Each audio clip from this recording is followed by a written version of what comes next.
Hello বন্ধুরা, আশা করি আপনারা ভালো আছেন। আজকে আমি আপনাদেরকে তৈরি করে দেখাবো চিকেন মোমোস। অনেকে এটা ডাম্পলিং বা ডিম মোমো বলে থাকে। তো আমি খুব ইজি এবং টেস্টি একটা মোমো আজকে তৈরি করে দেখাবো। তো এই সসটা আমার হাতের তৈরি, কিন্তু আজকে সসের রেসিপি আমি দিচ্ছি না, এটা পরে দেব। আর এখানে অনেকে চিলি অয়েল দিয়ে খেতে লাইক করে, যে চিলি অয়েল। আমার খুব ভালো লাগে যে সস দিয়ে খেতে। এই সসটা আমি হাতে তৈরি করেছি এই মোমোসের জন্য। তো চলুন আগে আমরা স্টাফিং বা পুরটা কেমন করে তৈরি করছি দেখে নিই। এখানে আমি মুরগির বুকের মাংস নিয়েছি, পিওর যে মাংসটা। তো এটাকে আমি কিমা করে নিয়েছি একটা চপার দিয়ে। ভালো করে আমি এটা কিমা করে নিতে পারবেন বা ব্লেন্ডারে করে নিতে পারবেন, এটা একদম ইজি, আর দেখালাম না। তো এখানে আমি পেঁয়াজ ছোটো ছোটো কুচি করে রেখেছিলাম, দিলাম আদা কুচি, রসুন কুচি, ধনিয়া পাতা কুচি, কাঁচামরিচ কুচি, গোলমরিচের গুঁড়ো দিলাম অল্প করে, আর একটু সামান্য গাজর কুচি দিচ্ছি সৌন্দর্যের জন্য, গাজরটা একটু টেস্টটা বাড়ায়। আর সয়া সস দিয়ে দিলাম 1 চামচের মতো। আর এখানে আমি দেবো হচ্ছে বাটার, বা আপনারা এখানে ঘি ইউজ করতে পারেন অথবা রান্নার তেলও দিতে পারেন অল্প করে। আর পরিমাণ মতো লবণ দিয়ে দিলাম। তো এখন ভালো করে আমি হাত দিয়ে এটা কচলিয়ে ভালো করে আমি মাংসের সাথে মিশিয়ে নেব। তো আসলে মোমোস বা ডিমসাম ডাম্পলিং এগুলো আসলে কাঁচা মাংসটা দিয়ে করতে হয়।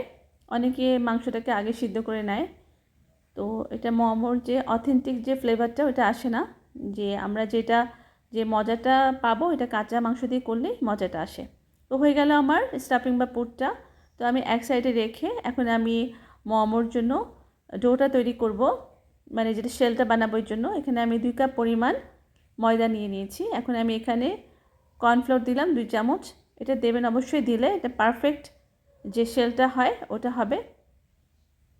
আর না দিলে অসুবিধা নেই, কর্নফ্লোর দিতে হবে কোনো কথা নেই, না দিলেও চলবে। তো পরিমাণ মতো লবণ দিলাম, আর দিলাম রান্নার তেল, নর্মাল যে তেল আছে রান্না করা ওই তেলটা। তো দেওয়ার পরে এখন আমি ভালো করে দেখুন হাত দিয়ে মিশিয়ে নিচ্ছি।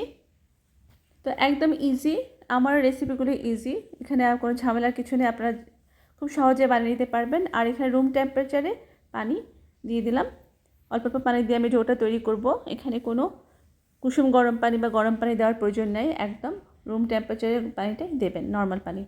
তো একটা টাইট ডো হবে, এটা বেশি নরমও হবে না শক্ত হবে না, মিডিয়াম। দেখুন দেখলেই বুঝবেন ডোটা এরকম হবে। বেশি যদি আপনারা নরম করেন তাহলে আমাদের তো মোমোসটা বানাবার সময় অসুবিধা হবে, তো খেয়াল রাখবেন সেটা। তো এখন আমি একটা 4টা লিচি কেটে নিয়ে এখন আমি বড় বড় করে রুটি বানিয়ে নেব। আমি একটু আসলে তাড়াতাড়ি দেখাচ্ছি, বেশি লং ভিডিওগুলো আজকাল সবাই দেখতে চায় না, এই জন্য আমি একটু তাড়াহুড়া করে এই বলছি, আপনাদেরকে একটু বুঝে নেবেন। তো একটা বড় রুটি করে নিলাম। এখানে আমি একটা কন্টেনারের ঢাকনা দিয়ে দেখুন কেটে নিচ্ছি, মোমোর যে সাইজ আছে ওরকম করে। বড় বড় রুটি করবেন, 4টাও হতে পারে বা 3টাও হতে পারে। তো আমি এখানে 3টার মতো হয়েছে, আমি এরকম করে সবগুলোই বানিয়ে নেব। তো দেখুন আপনারা যে এরকম এরকম হবে, এই যে পাতলা রুটির সাইজটা। তো আরেকটা নিলাম, এরকম করে সবগুলো আমি বানিয়ে নেব। তো দেখুন সবগুলো বানিয়ে নিয়েছি। আজকে আমি এটা রাইস কুকারে বানাবো না, রাইস কুকারে খুব ইজিভাবে মোমো তৈরি করতে পারবেন। তো আজকে ইলেকট্রিসিটি একটু ডিস্টার্ব করছে, তো আমি চুলোয় বানাবো। তো আমি এখানে সবগুলো দেখেন মোমোর যে শীট বা শেলটা বানিয়েছি, প্রথমে আমি এগুলো সবগুলো আমি এখানে সাজিয়ে নিলাম একটু ময়দা ছিটিয়ে দিয়ে। এখন আমি পুর বা স্টাফিংটা সুন্দর করে সমান সমান করে সবগুলোতে দিয়ে দেব। আর মোমোটা আপনারা ব্লেন্ড করে নিলেও খুব সুন্দর হয়। আর মাখন বা ঘি বা তেলটা দেবেন জুসিনেসটার জন্য, জুসি হবে। সামান্য একটু পানি দিতে পারেন। তো সবগুলো আমার দেওয়া হয়ে গেছে। আজকে আমি এখানে যে অনেকগুলো বানিয়েছি, এখান থেকে আমি 10 পিস পরিমাণ আমি ডিপ ফ্রিজে প্রিজার্ভ করব। প্রথমে আপনারা কী করবেন, ডিপের মধ্যে রাখবেন, রাখার পর শক্ত হলে জিপ লক একটা ব্যাগের মধ্যে ঢুকিয়ে রাখবেন। এই যে মোমো দেখুন বানাচ্ছি আমি, সুন্দর করে কুচি কুচি করে এরকম করে ভাঁজ করে নেবেন, খুব ইজি। আর আপনারা চাইলে অন্যরকমভাবেও ডিজাইন করতে পারেন আপনাদের পছন্দ মতো, অনেক রকম ডিজাইন আছে মোমোর, দেখবেন ইউটিউবে আছে। তো এটার জন্য এই এই এই ডিজাইনটা আমার খুব ইজি লাগে হাতে করতে, ঝিনুক ঝিনুকের মতো যেটা, সেটা আমি খুব তাড়াতাড়ি করতে পারি। দেখুন সবগুলো আমি এভাবে করে বানিয়ে নিলাম। তো হয়ে গেছে আমার সবগুলো